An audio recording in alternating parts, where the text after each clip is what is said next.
नमस्कार दोस्तों, आप सभी का आपके YouTube चैनल पर हार्दिक अभिनंदन है। आज श्री रामचरितमानस के द्वितीय सोपान अयोध्या कांड के ही प्रभु श्री रामचंद्र और निषाद राज गुह के मिलन की कहानी है।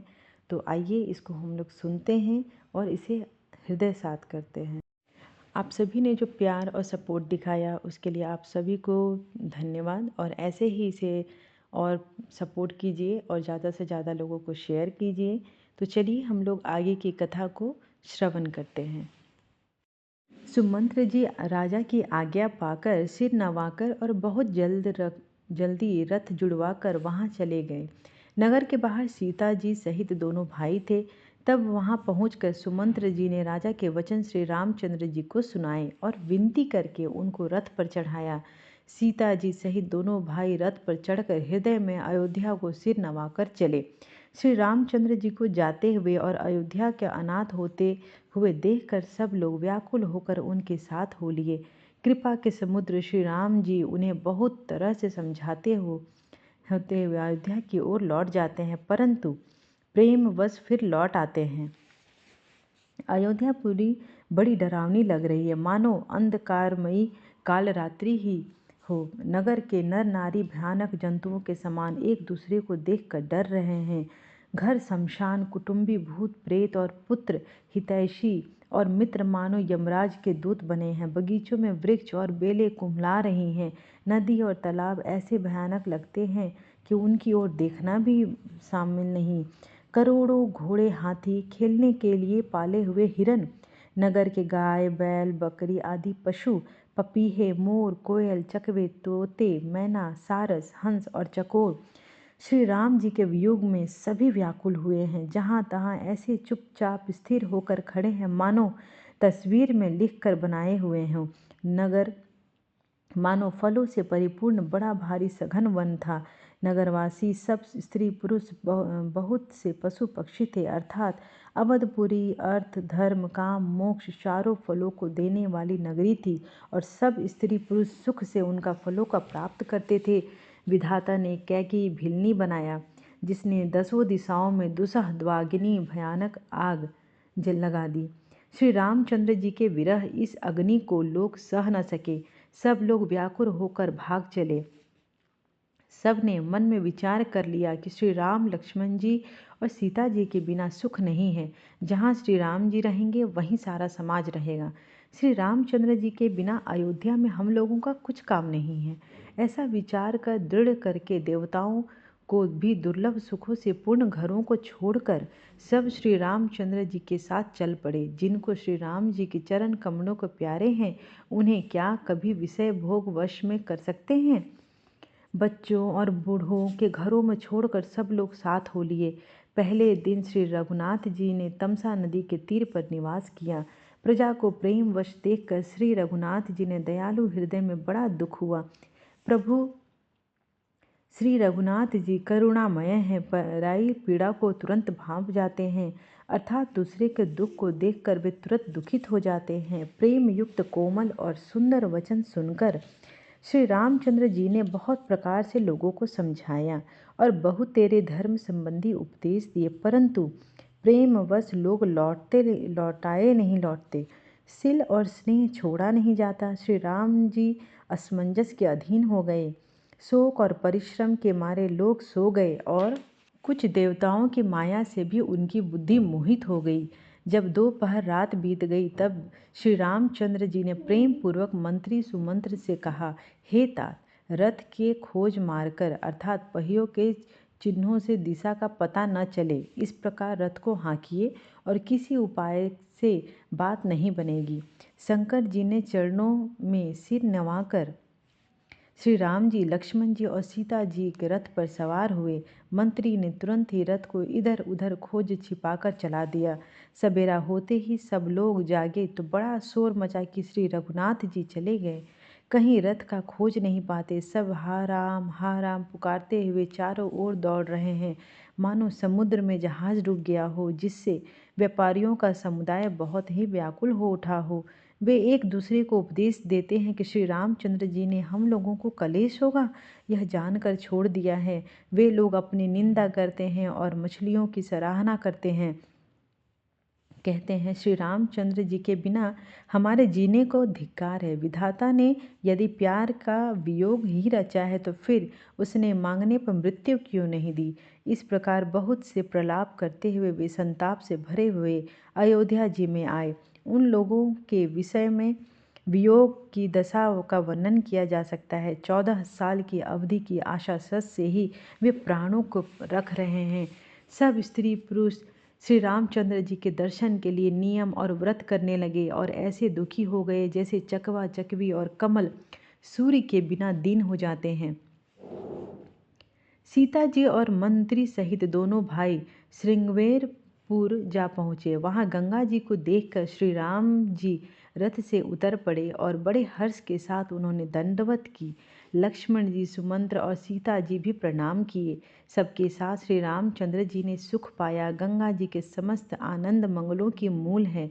वे सब सुखों की करने वाली और सब पीड़ाओं को हरने वाली हैं। अनेक कथा प्रसंग कहते हुए श्री राम जी गंगा जी को तरंगों को देख रहे हैं। उन्होंने मंत्री को छोटे भाई लक्ष्मण जी और प्रिय सीता जी को देव नदी गंगा जी की बड़ी महिमा सुनाई।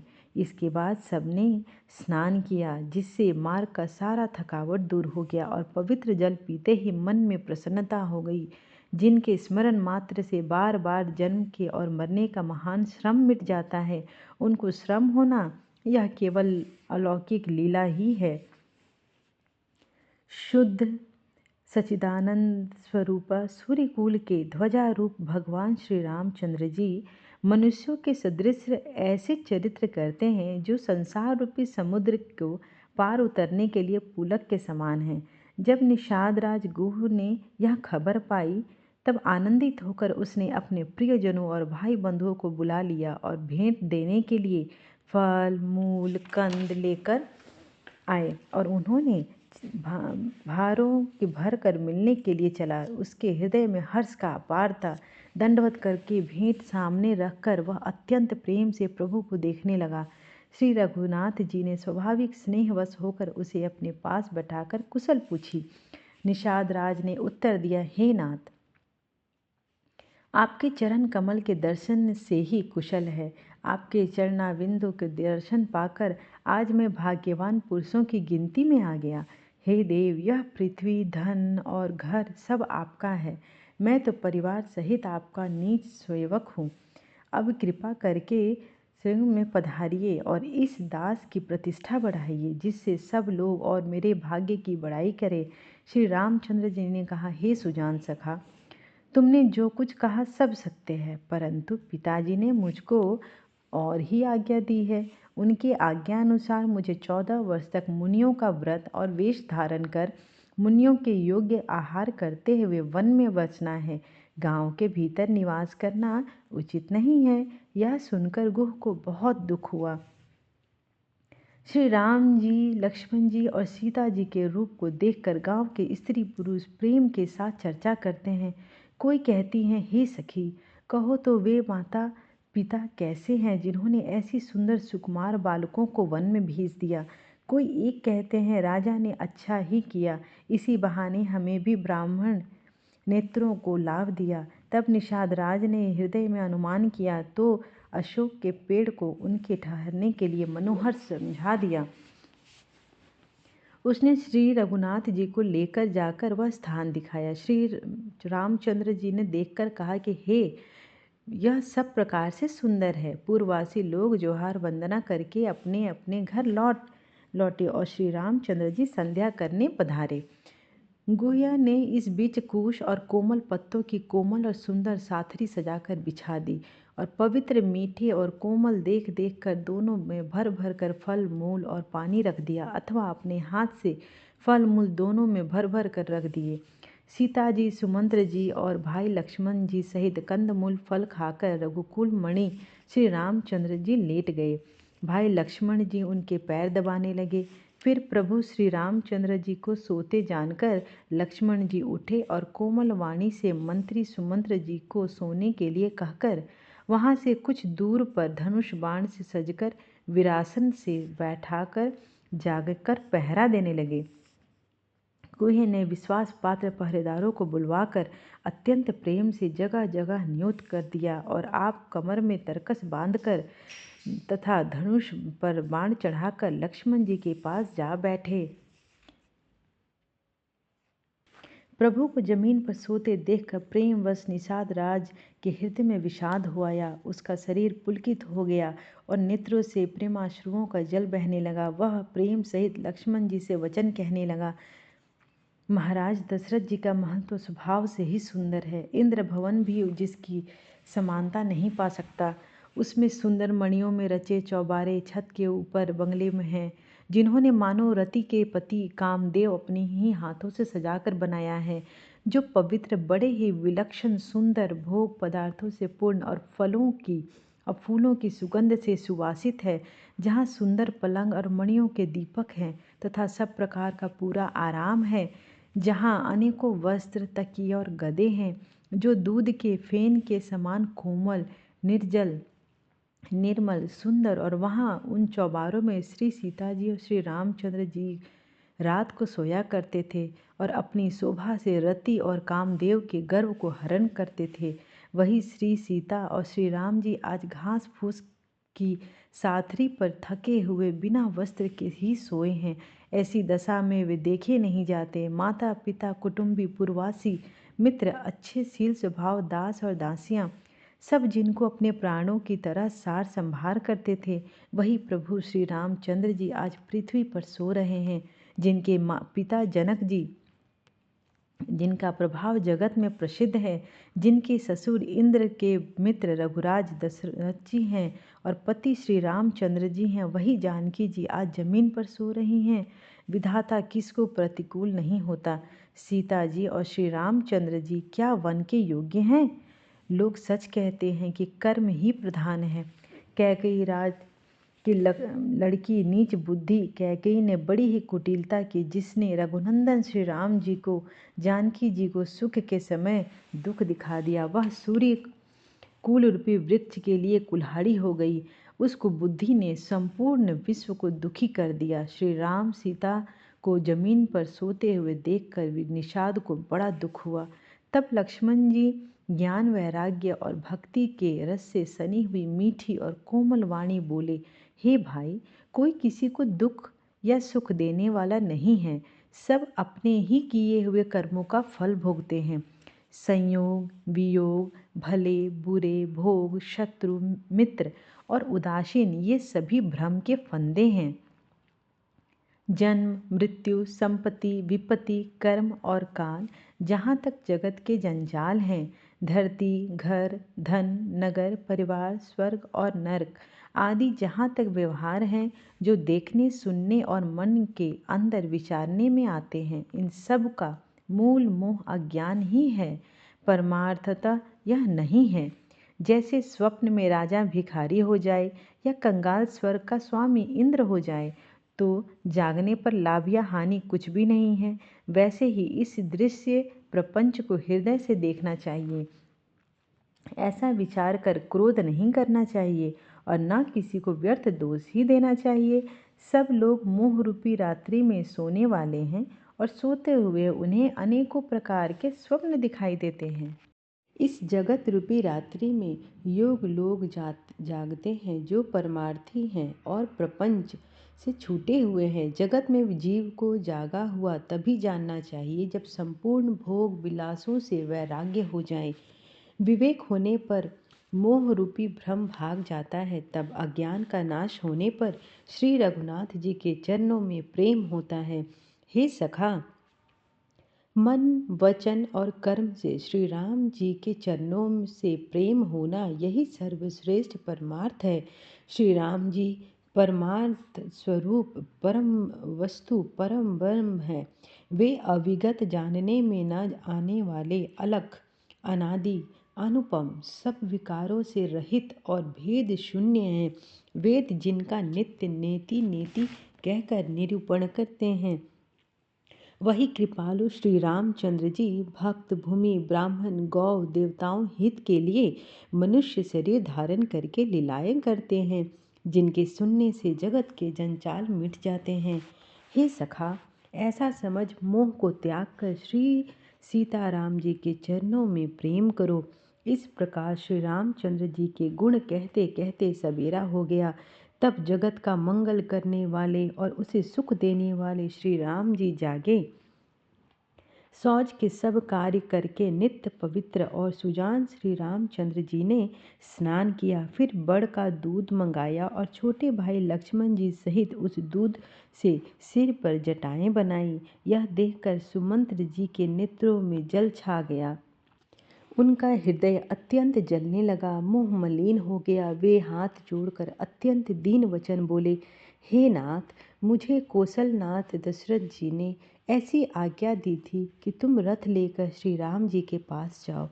वन दिखाकर गंगा स्नान कराकर दोनों भाइयों को तुरंत लौटा लाना। सब संशय और संकोच को दूर करके लक्ष्मण, राम, सीता को फिर लाना। महाराज जी ने ऐसा कहा था, अब प्रभु जैसा कहे मैं वही करूं। मैं आपकी बलिहारी जाऊं। इस प्रकार विनती करके वे श्री रामचंद्र जी के चरणों में गिर पड़े और उन्होंने बालक की तरह रो दिया और कहा, हे तात, कृपा करके वही कीजिए जिससे अयोध्या अनाथ न हो। श्री रामचंद्र जी ने मंत्री को उठाकर धैर्य बांधाते हुए समझाया कि हे तात, आपने तो धर्म के सभी सिद्धांतों को छान डाला है। सीबी, दधीची और राजा हरिश्चंद्र ने धर्म के लिए करोड़ों अनेकों कष्ट सहे थे। बुद्धिमान राजा रंती देव और बलि बहुत से संकट सहकर भी धर्म को पकड़े रहे। उन्होंने धर्म का परित्याग नहीं किया। वेद, शास्त्र और पुराणों में कहा गया है कि सत्य के समान दूसरा धर्म नहीं है। मैंने उस धर्म को सहज ही पा लिया है। इस सत्य रूपी धर्म का त्याग करने से तीनों लोकों में अपयश छा जाएगा। प्रतिष्ठित पुरुष के लिए अपयश की प्राप्ति करोड़ों मृत्यु के समान भीषण संताप देने वाली है। हे तात, मैं आपसे अधिक क्या कहूँ। लौटकर उत्तर देने में भी पाप का भागी होता हूँ।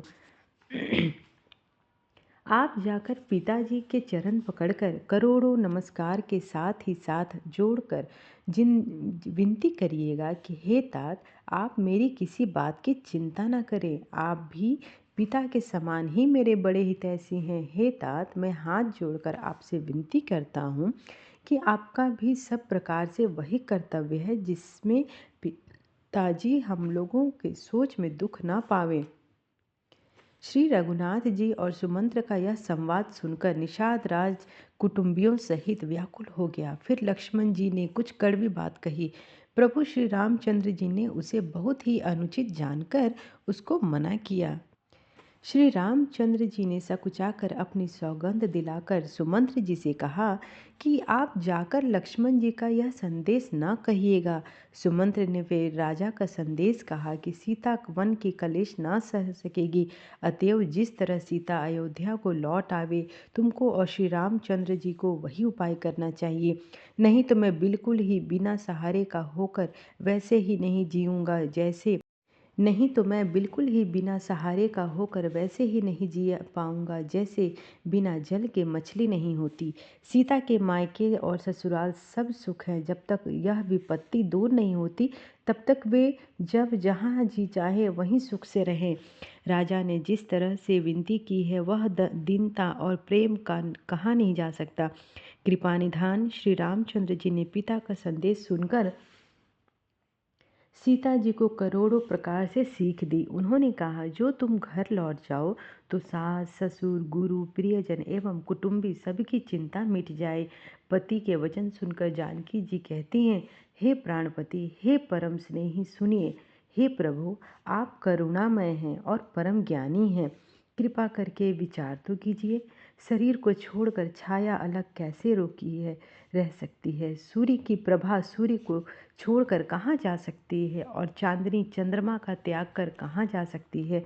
इस प्रकार पति को प्रेममयी विनती सुनाकर सीता जी मंत्री से सुहावनी वाणी कहने लगी। आप मेरे पिताजी और ससुर जी के समान मेरा हित करने वाले हैं। आपको मैं बदले में उत्तर देती हूँ। यह बहुत ही अनुचित है, किंतु हे तात, मैं आर्त होकर ही आपके सम्मुख हुई हूँ। आप बुरा न मानिएगा। आर्य पुत्र के चरण कमलों के बिना इस जगत में जहाँ तक नाते हैं और सभी मेरे लिए व्यर्थ है। मैंने पिताजी के ऐश्वर्य की छटा देखी है, जिनके चरण रखने की चौकी से सर्व शिरोमणि राजाओं के मुकुट मिलते हैं, अर्थात बड़े बड़े राजा जिनके चरणों में प्रणाम करते हैं। ऐसे पिता का घर भी, जो सब प्रकार के सुखों का भंडार है और पति के बिना मेरे मन को भूल कर भी नहीं भाता। मेरे ससुर कौशल राजा चक्रवर्ती सम्राट हैं, जिनका प्रभाव 14 लोकों में प्रकट है। इंद्र भी आगे होकर उनका जिनका स्वागत करता है और अपने आधे सिंहासन पर बैठने के लिए स्थान देता है। ऐसे ऐश्वर्य और प्रभावशाली ससुर, उनकी राजधानी अयोध्या का निवास, प्रिय कुटुंबी और माता के समान सासुएं, ये कोई भी श्री रघुनाथ जी के चरण कमलों के रज के बिना मुझे स्वप्न में भी सुखदायक नहीं लगते। दुर्गम रास्ते, जंगली धरती, पहाड़, हाथी, सिंह, अथाह तालाब एवं नदियाँ, कोल, भील, हिरन और पक्षी प्राणपति श्री रघुनाथ जी के साथ रहते ये सभी मुझे सुख देने वाले होंगे। अतः सास और ससुर पांव पकड़कर मेरी ओर से विनती कीजिएगा कि वे मेरे बारे में कुछ भी ना सोचे। मैं वन में स्वभाव से ही सुखी हूँ। वीरों में अग्रगण्य तथा धनुष और बाणों से भरे तरकश धारण किए मेरे प्राणनाथ और प्यारे देवर साथ हैं। इससे मुझे ना तो रास्ते की थकावट है, ना भ्रम है, और ना ही मेरे मन में कोई दुख ही है कि आप मेरे लिए भूल कर भी सोचना करें। सुमंत्र जी सीता जी की शीतल वाणी सुनकर ऐसे व्याकुल हो गए जैसे सांप मणि खोकर जाने पर होता है। नेत्रों से कुछ सूझता नहीं, कानों से सुनाई नहीं देता। वे बहुत व्याकुल हो गए, कुछ कह नहीं सकते। श्री रामचंद्र जी ने उनका सारा समाधान किया, तो भी उनकी छाती ठंडी न हुई। साथ चलने के लिए मंत्री जी ने अन्य यत्न किए, पर रघुनंदन श्री राम जी यथोचित उत्तर देते रहे। श्री राम जी की आज्ञा मेटी नहीं जाती। कर्म की गति कठिन है, उस पर कुछ भी वश नहीं चलता। श्री राम, लक्ष्मण और सीता जी के चरणों में सिर नवाकर सुमंत्र इस तरह लौटे जैसे कोई व्यापारी अपना पूंजी गंवाकर लौट रहा हो। सुमंत्र ने रथ हाँका। घोड़े श्री रामचंद्र जी की ओर देख देख कर हिनहिनाते हैं। यह देखकर निषाद लोग विषाद के वश होकर सिर धुन धुन कर पीट पीट कर पछताते हैं। जिनमें वियोग में पशु इस प्रकार व्याकुल हैं, उनके वियोग में प्रजा, माता और पिता कैसे जीते रहेंगे। श्री रामचंद्र जी ने जबरदस्ती सुमंत्र जी को लौटा दिया। तब आप गंगा जी के तीर पार आए। श्री राम ने केवट से नाव मांगी, पर वह लाता नहीं। वह कहने गया, मैंने तुम्हारा मर्म जान लिया है। तुम्हारे चरण कमलों की धूल के लिए सब लोग कहते हैं कि वह मनुष्य बना देने वाली कोई जड़ी है, जिसके छूते ही पत्थर की शिला सुंदर स्त्री हो गई। मेरी नाव तो काठ की है, काठ पत्थर से कठोर तो नहीं होता। मेरी नाव भी मुनि की स्त्री की तरह न हो जाए। इस प्रकार मेरी नाव उड़ जाएगी, मैं लुट जाऊंगा, अथवा रास्ता रुक जाएगा जिससे आप पार न हो सकेंगे, और मेरे रोजी मारी जाएगी, मेरी कमाने खाने की राह मारी जाएगी। मैं तो इसी नाव से सारे परिवार का पालन पोषण करता हूँ, दूसरा कोई धंधा नहीं जानता। हे प्रभु, यदि तुम अवश्य ही पार जाना चाहते हो तो मुझे केवल अपने चरण कमलों को पखारने के लिए अनुमति दे दो। हे नाथ, मैं चरण कमल धोकर आप लोगों को नाव पर चढ़ा लूँगा। मैं आपसे कुछ उतराई नहीं चाहता। हे राम, मुझे आपकी दुहाई और दशरथ जी की सौगंध है, मैं सब सच सच सच कहता हूँ। लक्ष्मण जी भले ही मुझे तीर मारे, पर जब तक मैं पैरों को पखार न लूँगा तब तक मैं तुलसीदास के नाथ हे कृपालु में पार नहीं उतारूँगा। केवट के प्रेम में लपटे हुए अटपटे वचन सुनकर करुणाधाम श्री रामचंद्र जी और जानकी जी और लक्ष्मण जी की ओर देखकर हंस पड़े। कृपा के समुद्र श्री रामचंद्र जी केवट से मुस्कुराकर बोले, भाई तू वही कर जिससे तेरी नाव न जाए। जल्दी पानी ला और पैर धो ले, देर हो रही है, पार उतार दे। एक बार जिनका नाम स्मरण करते ही मनुष्य अपार भवसागर से पार उतर जाते हैं, और जिन्होंने जगत को तीन पग से भी छोटा कर दिया हो। वही कृपालु श्री रामचंद्र जी गंगा जी से पार उतारने के लिए केवट का निहोरा कर रहे हैं।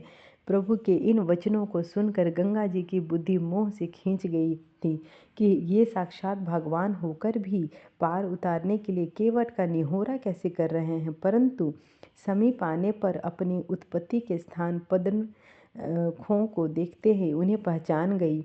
देव नदी गंगा जी हर्षित हो गई। वे समझ गए कि भगवान नर लीला कर रहे हैं। इससे उनका मोह नष्ट हो गया और इन चरणों का स्पर्श प्राप्त करके मैं धन्य हो जाऊंगी। यह विचार करके वे हर्षित हो गईं। केवट श्री रामचंद्र जी की आज्ञा पाकर कठौते में भरकर जल ले आया।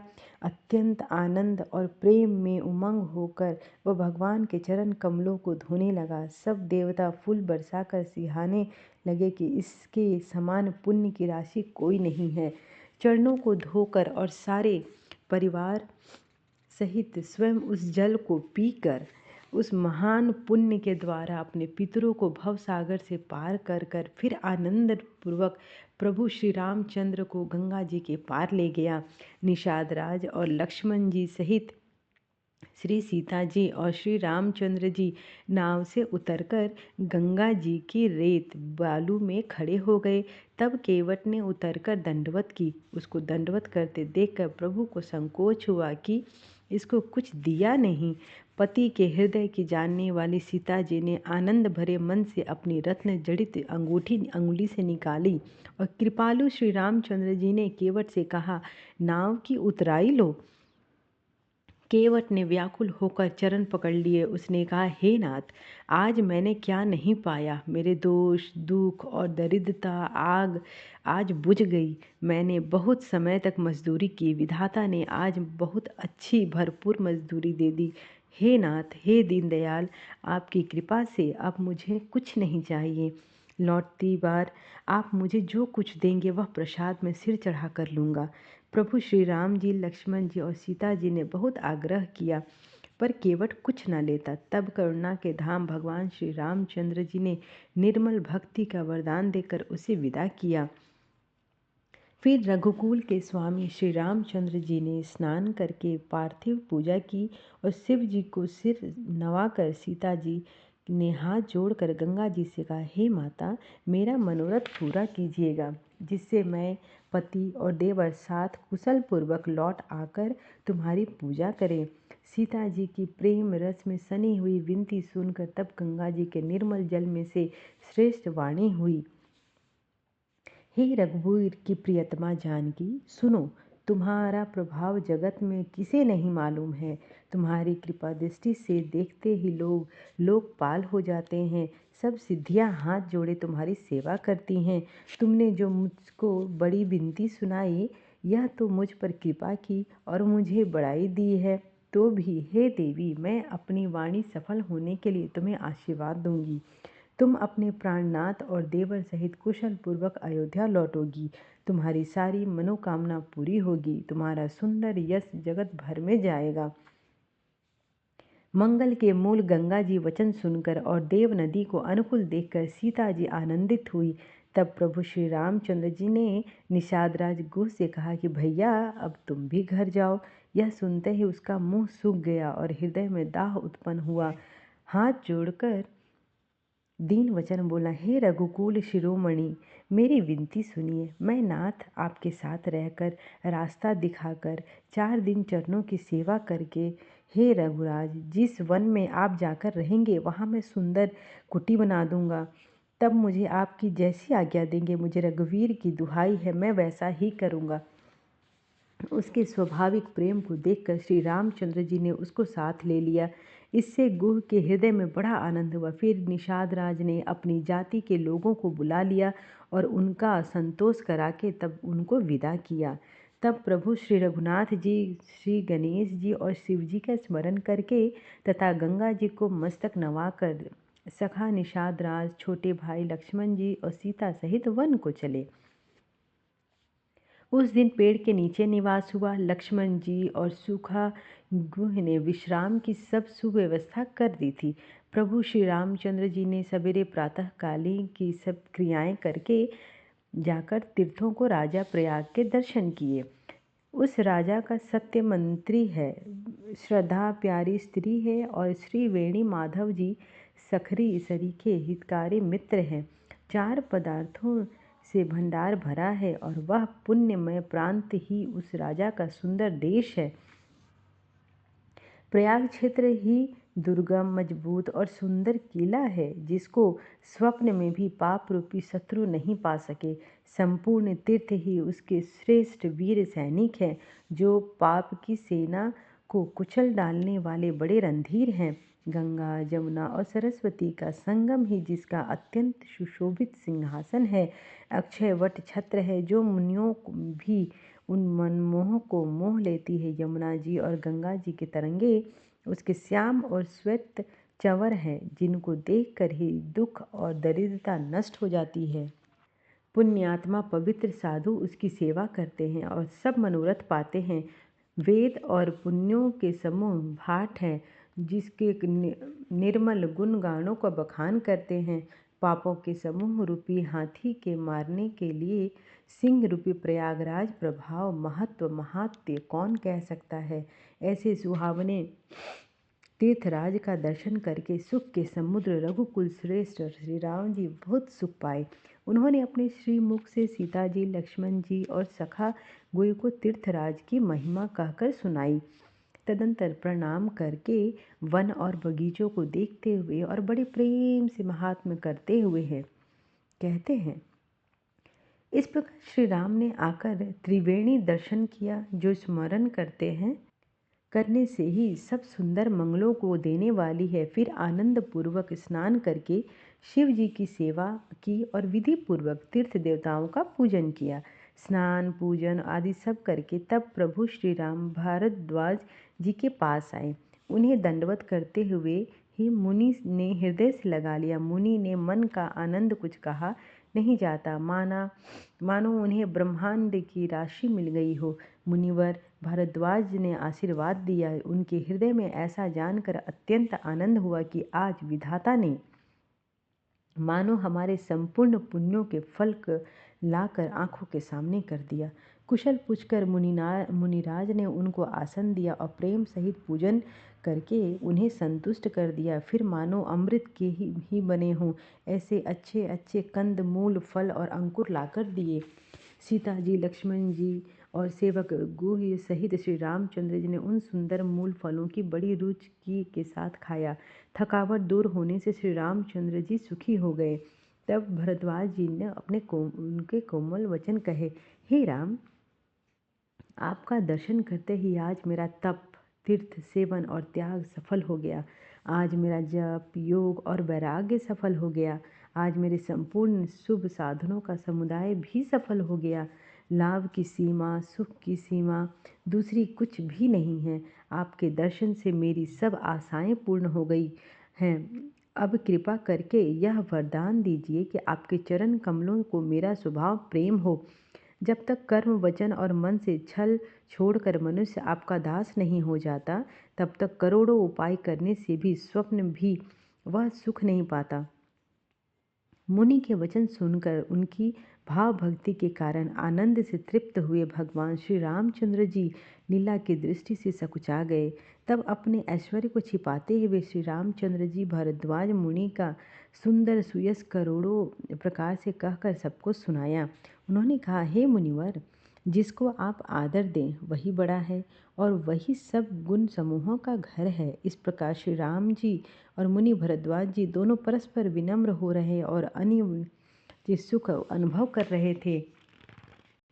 इस प्रसंग के रखने में क्या रहस्य है, परंतु यह छेपक तो नहीं है।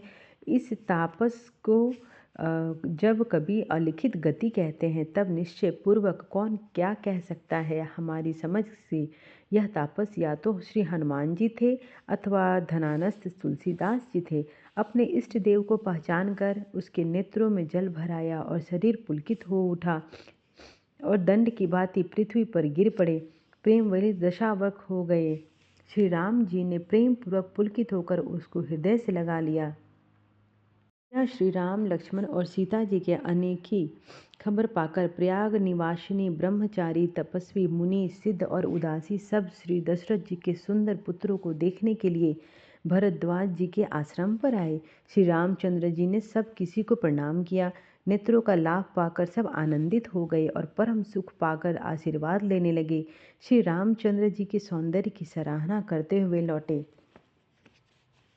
श्री रामचंद्र जी ने रात को वहीं विश्राम किया और प्रातःकाल प्रयागराज का स्नान करके और प्रसन्नता के साथ मुनि को सिर निभाकर श्री सीता जी, लक्ष्मण जी और सेवकगण के साथ चल पड़े।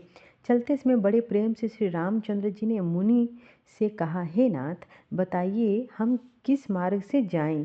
मुनि मन में हंसकर श्री राम जी से कहते हैं कि आपके लिए सभी मार्ग सुगम हैं।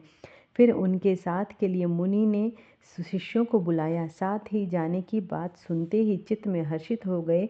कोई 50 शिष्य आ गए। सभी का श्री राम जी पर अपार प्रेम था।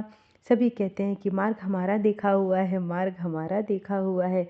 तब मुनि ने चुनकर 4 ब्रह्मचारियों को साथ भेजा, जिन्होंने बहुत जन्मों तक सब सुकृत पुण्य किए थे। श्री राम रघुनाथ जी प्रणाम कर और श्री ऋषि को आज्ञा पाकर हृदय में बड़े ही आनंदित होकर जब वे किसी गांव के पास होकर निकलते, तब स्त्री पुरुष दौड़कर उनके रूप को देखने लगते। जन्म का फल पाकर वे सदा के अनाथ सनाथ हो गए और मन को नाथ के साथ भेजकर शरीर के साथ रहने के कारण दुखी होकर लौट आते थे।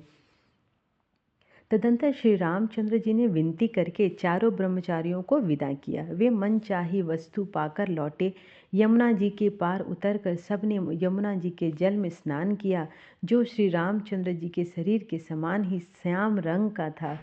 यमुना जी के किनारों पर रहने वाले स्त्री पुरुष यह सुनकर कि निषाद के साथ 2 परम सुंदर सुकुमार नवयुवक और एक परम सुंदरी स्त्री आ रही हैं, सब अपना अपना काम भूलकर दौड़े और लक्ष्मण जी, श्री राम जी और सीता जी का सौंदर्य देखकर अपने भाग्य की बड़ाई करने लगे। उनके मन में परिचय जानने की बहुत सी लालसाएं भरी हैं, पर वे नाम गांव पूछते सकुचाते हैं। उन लोगों को में जो योग्य, वृद्ध और चतुर थे, उन्होंने युक्ति से श्री रामचंद्र जी की पहचान की। उन्होंने सब कथा सब लोगों को सुनाई कि पिता की आज्ञा पाकर ये वन को चले गए हैं। यह सुनकर सब लोग दुखी होकर पछता रहे हैं कि रानी और राजा ने अच्छा नहीं किया। उसी अवसर पर वहाँ एक तपस्वी आया, जो तेज का पुंज, छोटी अवस्था का और सुंदर था। उसकी गति कवि जानते थे, अथवा वह कवि था जो अपना परिचय नहीं देना चाहता था। वह वैरागी के वेश में था और मन में वचन तथा कर्म से श्री रामचंद्र जी का प्रेमी था। अपने इष्ट देव को पहचान कर उसके नेत्रों में जल भर आया और शरीर पुलकित हो उठे। वह दंड की भांति पृथ्वी पर गिर पड़ा। उसकी दशा का वर्णन नहीं किया जा सकता है। श्री रामचंद्र जी ने प्रेम पूर्वक पुलकित होकर उसको हृदय से लगा लिया। उसे इतना आनंद हुआ मानो कोई महादरिद्री मनुष्य पास आ गया हो। सब कोई देखने वाले कहने लगे कि मानो प्रेम और परमार्थ दोनों शरीर धारण करके मिल रहे हैं। फिर वही लक्ष्मण जी के चरणों लगा। उन्होंने प्रेम से उमंग कर उसको उठा लिया। फिर उसने सीता जी की चरण धूलि को अपने सिर पर धारण किया। माता सीता जी ने भी उसको अपना छोटा बच्चा जानकर आशीर्वाद दिया। फिर निषाद राज ने उसको दंडवत की। श्री रामचंद्र जी का प्रेमी जानकर वह उस निषाद से आनंदित होकर मिला। वह तपस्वी अपने नेत्र रूपी दोनों से श्री रामचंद्र जी के सौंदर्य सुधा का पान करने लगा और ऐसा आनंदित हुआ जैसे कोई भूखा आदमी सुंदर भोजन पाकर आनंदित होता है। इधर गांव की सारी स्त्रियां कह रही है, हे सखी, कहो तो वे माता पिता कैसे हैं जिन्होंने ऐसे सुकुमार बालकों को वन में भेज दिया है। श्री राम जी, श्री लक्ष्मण जी और सीता जी के रूप को देखकर सब स्त्री पुरुष स्नेह से व्याकुल हो उठे। तब श्री रामचंद्र जी ने सखा गुहे को अनेकों तरह से घर लौट जाने के लिए समझाया। श्री रामचंद्र जी की आज्ञा को सिर चढ़ाकर उसने अपने घर को गमन किया। फिर सीता जी, श्री राम जी और लक्ष्मण जी ने हाथ जोड़कर यमुना नदी जी को पुनः प्रणाम किया और सूर्य कन्या यमुना जी की बड़ाई करते हुए सीता जी सहित दोनों भाई प्रसन्नता पूर्वक आगे चल दिए। रास्ते में जाते हुए उन्होंने अनेकों यात्री मिलते रहे। वे दोनों भाइयों को देखकर उनसे प्रेम पूर्वक कहते कि तुम्हारे सब अंगों में राज चिन्ह देखकर हमारे हृदय में बड़ा सोच होता है। ऐसे राज चिन्हों के होते हुए भी तुम लोग रास्ते में पैदल ही चल रहे हो। इससे हमारी समझ में नहीं आता है कि ज्योतिष शास्त्र झूठा है कि भारी जंगल और बड़े पहाड़ों का दुर्गम रास्ता है जिस पर तुम्हारे साथ तुम्हारी सुकुमारी स्त्री है। हाथी और सिंहों से भरा यह भयानक वन देखा तक नहीं जाता। यदि आज्ञा हो तो हम साथ चलें। आप जहाँ तक जाएंगे वहाँ तक पहुँचाकर फिर आपको प्रणाम करके हम घर लौट आएंगे। इस प्रकार वे यात्री प्रेमवश पुलकित शरीर हो उठे और नेत्रों में प्रेम अश्रुओं का जल भरकर पूछते हैं कि किंतु कृपा के समुद्र श्री रामचंद्र जी कोमल विनय युक्त वचन कहकर उन्हें लौटा देते हैं। जो गांव और पूर्व में रास्ते में बने हैं गांवों देवताओं नगर उनको देखकर प्रशंसापूर्वक ईर्ष्या करते और ललचाते हुए कहते कि जिस पुण्यवान की किस शुभ घड़ी में किसको बसाया था जो आज ये इस धन्य और पुण्यमय तथा परम सुंदर हो रहे हैं। जहाँ जहाँ श्री रामचंद्र जी के चरण कमल जाते उनके समान इंद्र की पूरी अमरावती भी नहीं है। रास्ते के समीप बसने वाली भी बड़ी पुण्यात्मा है। स्वर्ग में रहने वाली देवता भी उनकी सराहना करते हैं। जो नेत्र भरकर सीता जी और लक्ष्मण जी सहित घनश्याम श्री रामचंद्र जी के दर्शन करते हैं। जिन तालाबों और नदियों में श्री राम जी ने स्नान कर लेते हैं, देव सरोवर देव नदियाँ थी उनकी बड़ाई करती हैं। जिस वृक्ष के नीचे प्रभु जा बैठते हैं कल्प वृक्ष भी उसकी बड़ाई करती है। श्री रामचंद्र जी के चरण कमलों के रज स्पर्श करके पृथ्वी अपना बड़ा सौभाग्य मान रही है। रास्ते में बादल छाया करते हैं और देवता फूल बरसाते हैं और सिहाते हैं। पर्वत वन और पशु पक्षियों देखते हुए श्री राम जी रास्ते में चल रहे हैं। सीता जी और लक्ष्मण जी सहित श्री रघुनाथ जी जब किसी गांव के पास जा निकलते हैं तब उनका आना सुनते ही बालक बूढ़े स्त्री पुरुष तब अपने घर और काम काज को भूलकर तुरंत उन्हें देखने के लिए चल देते हैं। श्री रामचंद्र जी लक्ष्मण और सीता जी का रूप देखकर नेत्रों को परम फल पाकर वे सभी सुखी होते हैं। दोनों भाइयों को देखकर सब प्रेमानंद में मग्न हो गए हैं। उनके नेत्रों में जल भर आया है और शरीर पुलकित हो गए हैं। उनकी दशा का वर्णन नहीं की जा सकती। मानो दरिद्रों ने चिंतामणि की ढेरी पाली हो। वे एक एक को पुकार कर सीख देते हैं कि इसी क्षण नेत्रों को लाभ ले लो। कोई श्री रामचंद्र जी को देखकर ऐसे अनुराग भर गए कि वे उन्हें देखते हुए उनके साथ लगे चले जा रहे हैं। कोई नेत्र मार्ग में ही उनकी छवि को हृदय में लगाकर शरीर मन और श्रेष्ठ वाणी से शिथिल हो जाते हैं, अर्थात उनके शरीर मन और वाणी का व्यवहार बंद हो जाता है। कोई बड़की सुंदर छाया देखकर वहाँ नरम घास और पत्ते बिछाकर कहते हैं कि क्षण भर कर यहाँ आकर बैठकर थकावट मिटा लीजिए, फिर चाहे अभी चले जाइए चाहे सवेरे। कोई घड़ा भरकर पानी ले आता है और कोमल वाणी से कहता है कि नाथ आचमन तो कर लीजिए। उनके प्यारे वचन सुनकर और उनका अत्यंत प्रेम देखकर दयालु और परम सुशील श्री रामचंद्र जी ने मन में सीता जी को थकी हुई जानकर घड़ी भर बड़ की छाया में विश्राम किया। स्त्री पुरुष आनंदित होकर शोभा रखते हैं। अनुपम रूप ने उनके नेत्र और मनों को लुभा लिया है।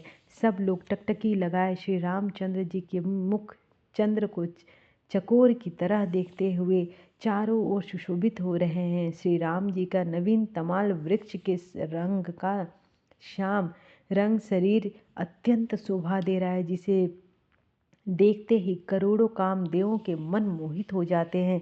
बिजली के से रंग के लक्ष्मण जी बहुत ही भले मालूम होते हैं। वे नख से शिखा तक सुंदर हैं और मन को बहुत भाते हैं। दोनों मुनियों के वल्लकल आदि वस्त्र पहने हैं और कमर में तरकस कसे हुए हैं। कमल के समान हाथों में धनुष बाण देखकर शोभित हो रहे हैं और हमें अपनी दासी जानकर दर्शन दे। सीता जी उन सब के प्रेम की प्यासी देखा और मधुर वचन कह कहकर उनका भली भांति संतोष किया, मानो चांदनी ने कुमुदनियों को खिलाकर पुष्ट कर दिया हो। उसी समय श्री रामचंद्र जी का रुख जानकर लक्ष्मण जी ने कोमल वाणी से लोगों से रास्ता पूछा। यह सुनते ही स्त्री पुरुष दुखी हो गए, उनके शरीर पुलकित हो गए और नेत्रों के वियोग की संभाव से प्रेम का जल भर आया। उनका आनंद मिट गया और मन में ऐसे उदास हो गए मानो विधाता दी हुई संपत्ति छीन लेता हो। कर्म की गति समझकर उन्होंने धैर्य धारण किया और अच्छी तरह निर्णय करके सुगम मार्ग बतला दिया। तब लक्ष्मण जी और जानकी सहित श्री रघुनाथ जी ने गमन किया और सब लोगों को प्रिय वचन कहकर लौटाया, किंतु उनके मन को अपने साथ ही ले गए। लौटते हुए वे स्त्री पुरुष बहुत ही पछताते हैं और ही मन दैव को दोष देते हैं। परस्पर बड़े ही विषाद के साथ कहते हैं कि विधाता के सभी काम उल्टे हैं।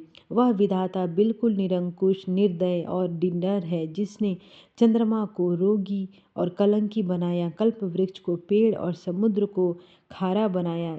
उसी ने राजकुमारों को वन भेजा। जब विधाता ने इनको वनवास दिया था, तब उसने भोग विलास व्यर्थ ही बनाए हैं। जब ये बिना जूते के नंगे पैर रास्तों पर चलेंगे, तब विधाता अनेकों वाहन व्यर्थ हैं।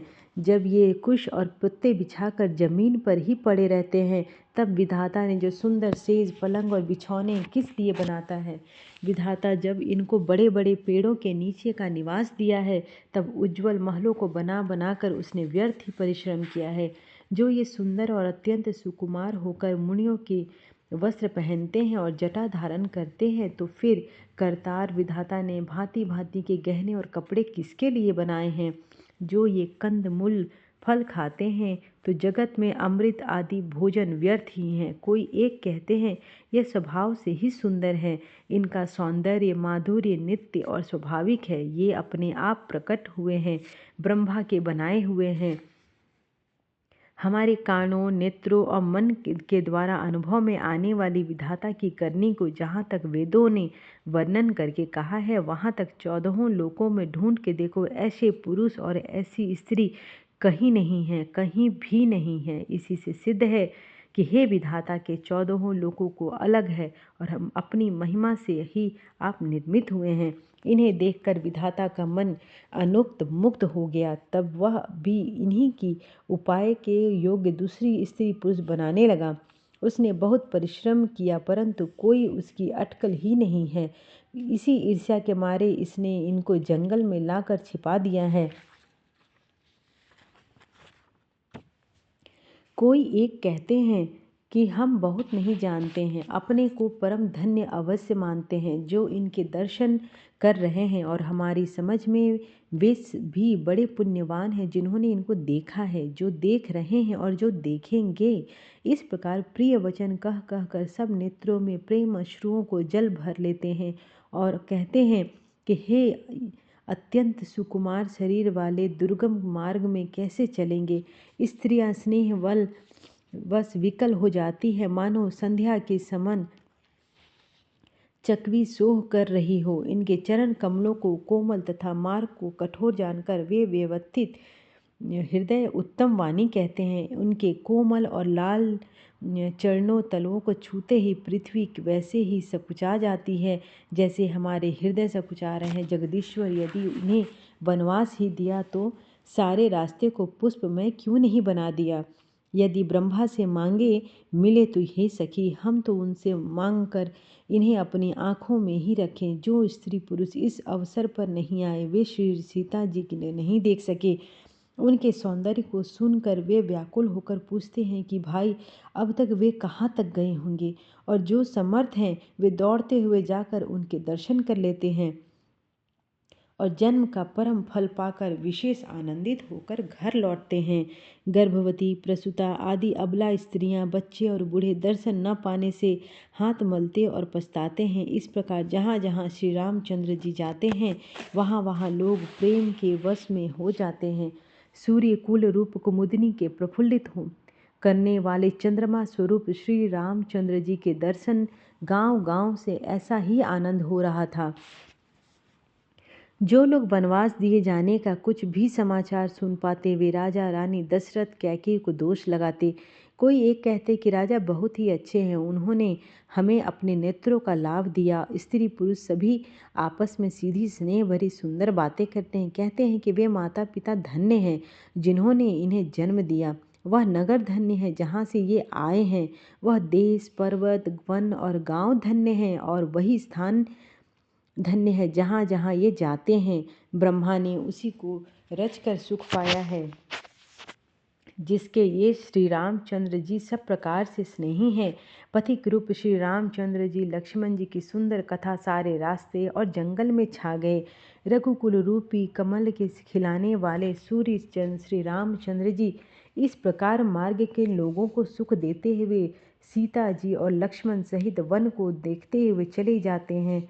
आगे श्री रामचंद्र जी हैं, पीछे लक्ष्मण जी सुशोभित तपस्वियों ने वेश बनाए दोनों बड़ी ही शोभा पा रहे हैं। उन्होंने बीच में सीता जी कैसी सुशोभित हो रही है जैसे ब्रह्मा और जीव के बीच में माया। फिर जैसी छवि मेरे मन में बसी है उसको कहता हूँ, मानो वसंत ऋतु और कामदेव के बीच रति शोभित है। फिर अपने हृदय में खोजकर उपमा कहता हूँ कि मानो बुध चंद्रमा के पुत्र और चंद्रमा के बीच में रोहिणी चंद्रमा की स्त्री सोह रही है। प्रभु श्री रामचंद्र जी के जमीन पर अंकित होने वाले दोनों चरण के बीच में पैर रखती हुई सीता जी कहीं भगवान के चरण चिन्हों पर पैर न टिक जाए इस बात से डरती हुई मार्ग में चल रही है। और लक्ष्मण जी मर्यादा रक्षा के लिए सीता जी और श्री रामचंद्र जी दोनों के चरणों के चिन्ह बचाते हुए उन्हें दाहिने रख कर रास्ता चल रहे हैं। श्री राम जी लक्ष्मण जी और सीता जी की सुंदर प्रीति वाणी का विषय नहीं है, अर्थात अनिर्वचनीय है, अतः वह कैसे कही जा सकती है। पक्षी और पशु भी उस छवि को देखकर मग्न हो जाते हैं। पथिक रूप श्री रामचंद्र जी ने उनके भी चित्त चुरा लिए। प्यारी पथिक सीता जी सहित दोनों भाइयों को जिन जिन लोगों ने देखा उन्होंने भव का आगम मार्ग जन्म मृत्यु रूपी संसार में भटकने का भयानक मार्ग बिना ही परिश्रम आनंद के साथ तय कर लिया, अर्थात वे आवागमन के चक्र से सहज ही छूटकर मुक्त हो गए। आज भी जिसके हृदय में स्वप्न में भी कभी लक्ष्मण जी सीता जी राम तीनों बटोही आ बसे तो वह भी श्री राम जी के परम माधम के उस मार्ग को पा जाएगा जिस मार्ग को कभी कोई बिरले ही मुनि पाते हैं। तब श्री रामचंद्र जी सीता जी को थकी हुई जानकर और समीप ही एक बड़ का वृक्ष और ठंडा पानी देखकर उस दिन वहीं ठहर गए। कंद मूल फल खाकर रात भर वहां रहकर प्रातःकाल स्नान करके श्री रघुनाथ जी आगे चले। सुंदर वन तालाब और पर्वत देखते हुए प्रभु श्री रामचंद्र जी वाल्मीकि जी के आश्रम आए। श्री रामचंद्र जी ने देखा कि मुनि का निवास स्थान बहुत सुंदर है, जहाँ सुंदर पर्वत वन और पवित्र जल हैं। सरोवरों में कमल और वनों में वृक्ष हैं। मकरंद रस में मस्त हुए भौरे सुंदर गुंजार कर रहे हैं। बहुत से पक्षी और पशु कोलाहल कर रहे हैं और वैर से रहित होकर प्रसन्न मन से विचर रहे हैं। पवित्र और सुंदर आश्रम को देखकर कमल नयन श्री रामचंद्र जी हर्षित हुए।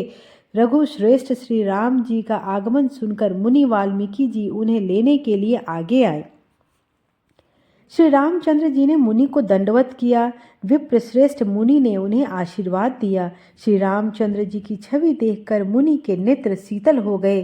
सम्मान पूर्वक मुनि उन्हें आश्रम ले आए। श्रेष्ठ मुनि वाल्मीकि जी ने प्राण प्रिय अतिथियों को जानकर उनके लिए मधुर कंद मूल और फल मंगवाए। श्री सीता जी लक्ष्मण जी और श्री रामचंद्र जी ने फलों को खाया।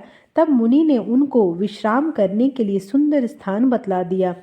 मुनि श्री राम जी के पास बैठे हैं और उनको मंगल मूर्तियों को नेत्रों से देखकर वाल्मीकि जी ने मन में बड़ा भारी आनंद हो रहा है।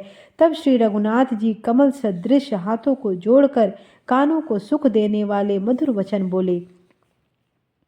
हे मुनिनाथ, आप त्रिकालदर्शी हैं। संपूर्ण विश्व आपके लिए हथेली पर रखे हुए बेर के समान है। प्रभु श्री रामचंद्र जी ने ऐसा कहकर फिर जिस जिस प्रकार से रानी कैकेयी ने वनवास दिया वह सब कथा विस्तार से सुनाई और कहा, हे प्रभु, पिताजी की आज्ञा का पालन, माता का हित और भरत जैसे स्नेही एवं धर्मात्मा भाई का राजा होना और फिर मुझे आपके दर्शन होना, यह सब मेरे पुण्यों का प्रभाव ही तो है। हे मुनिराज, आपके चरणों का दर्शन करने से आज हमारे सब पुण्य सफल हो गए। हमारे सारे पुण्यों का फल मिल गया। अब जहाँ आपकी आज्ञा हो और जहाँ कोई भी मुनि उद्वेग को प्राप्त न हो, क्योंकि जिनसे मुनि और तपस्वी दुखी पाते हैं वे राजा बिना अग्नि के ही अपने दुष्ट कर्मों से ही जलकर भस्म हो जाते हैं। ब्राह्मणों का संतोष सब मंगलों की जड़ है और भूदेव ब्राह्मणों का क्रोध करोड़ों कुलों को भस्म कर देता है। ऐसा हृदय में समझकर वह स्थान बतलाइए जहाँ मैं लक्ष्मण और सीता सहित जाऊं और वहाँ सुंदर पत्तों और घास की कुटी बनाकर हे दयालु कुछ समय निवास करूं। श्री राम जी की सहज ही सरल वाणी सुनकर ज्ञानी मुनि वाल्मीकि बोले, धन्य धन्य हे रघुकुल के ध्वजा स्वरूप, आप ऐसा क्यों न कहेंगे। आप सदैव वेद की मर्यादा का पालन रक्षण करते हैं। हे राम, आप वेद की मर्यादा के रक्षक जगदीश्वर हैं और जानकी जी आपकी स्वरूप भूता माया है, जो कृपा के भंडार आपकी रुख पाकर जगत का सृजन पालन और संहार करती है, जो 1000 मस्तक वाले सर्पों के स्वामी और पृथ्वी को अपने सिर पर धारण करने वाले हैं। वही चराचर के स्वामी शेष जी लक्ष्मण हैं। देवताओं के कार्य के लिए आप राजा का शरीर धारण करके दुष्ट राक्षसों की सेना का नाश करने के लिए चले हैं। हे राम, आपका स्वरूप वाणी की अगोचर बुद्धि से परे अव्यक्त अकथनीय और अपार है। वेद निरंतर उसका नेति नेति कहकर वर्णन करते हैं। हे राम, जगत दृश्य है, आप उसके देखने वाले हैं। आप ब्रह्मा विष्णु और शंकर को भी नचाने वाले हैं। जब वे भी आपके मर्म को नहीं जानते तब और कौन आपको जानने वाला है। वही आपको जानता है जिसे आप जना देते हैं और जानते ही वह आपका ही स्वरूप बन जाता है। हे रघुनंदन, हे भक्तों के हृदय को शीतल करने वाले चंदन, आपकी ही कृपा से भक्त आपको ज्ञान पाते हैं। आपकी देह चिदानंद है, यह प्रकृतिजन्य पंचभूतों की बनी हुई है और सब विकारों से रहित है। इस रहस्य को अधिकारी पुरुष ही जानते हैं। आपने देवता और संतों के कार्य के लिए दिव्य नर शरीर धारण किया है और प्राकृतिक राजाओं की तरह से कहते हैं और करते हैं। हे राम, आपके चरित्रों को देख और सुनकर मूर्ख लोग तो मोह को प्राप्त होते हैं और ज्ञानी जन सुखी होते हैं। आप जो कुछ भी कहते हैं करते हैं वह सब सत्य है, उचित ही है, क्योंकि जैसा स्वांग भरे वैसा ही नाचना भी तो चाहिए। इस समय आप मनुष्य रूप में हैं, अतः मनुष्योचित व्यवहार करना ठीक ही है। आपने मुझसे पूछा कि मैं कहाँ रहूं, परंतु मैं यह पूछते सकुचाता हूँ कि जहाँ आप न हो वह स्थान बता दीजिए, तब मैं आपके रहने के लिए स्थान दिखाऊं। मुनि के प्रेम रस से सुने हुए वचन सुनकर श्री रामचंद्र जी रहस्य खुला जाने के डर से सकुचाकर मन में मुस्कुराए। वाल्मीकि जी हंसकर फिर अमृत रस में डुबोई हुई मीठी वाणी बोले, हे राम जी सुनिए, अब मैं वे स्थान बताता हूँ जहाँ आप सीता जी और लक्ष्मण जी समेत निवास करिए, जिनके कान समुद्र की भांति आपकी सुंदर कथा रूपी अनेकों सुंदर नदियों से निरंतर भरते रहते हैं, परंतु कभी पूरे तृप्त नहीं होते। उनके हृदय आपके लिए सुंदर घर हैं और जिन्होंने अपने नेत्रों को चातक बना रखा है, जो आपके दर्शन रूपी मेघ के लिए सदा ललायित रहते हैं तथा जो भारी भारी नदियों समुद्रों और झीलों को निरादार करते हैं और आपके सौंदर्य के एक बूंद जल से सुखी हो जाते हैं, अर्थात आपके दिव्य सच्चिदानंदमय स्वरूप किसी एक अंग की जरा सी भी झांकी के सामने स्थूल सूक्ष्म और कारण तीनों जगत के अर्थात पृथ्वी स्वर्ग और ब्रह्मलोक तक के सौंदर्य का तिरस्कार करते हैं। हे रघुनाथ जी, उन लोगों के हृदय रूपी सुखदायी भवनों में आप भाई लक्ष्मण जी और सीता जी सहित निवास कीजिए। आपके यश रूपी निर्मल मान सरोवर में जिसकी जीव हंसनी बनी हुई है, आपके गुण समूह रूपी मोतियों को चुगती रहती है। हे राम जी, आप उसके हृदय में बसिए। जिसकी नासिका प्रभु के पवित्र और सुगंधित सुंदर प्रसाद के नित्य आदर के साथ ग्रहण करती हैं और जो आपकी अर्पण करके भोजन करते हैं और आपके प्रसाद रूप का ही वस्त्राभूषण धारण करते हैं। आज की प्रस्तुति आपको अच्छी लगी हो तो please like share and subscribe, और इसका अगला पार्ट जो है मैं जल्द ही अपलोड कर दूंगी। तब तक के लिए आप सारी कथा का आनंद लीजिए और कीप वॉचिंग। Thank you.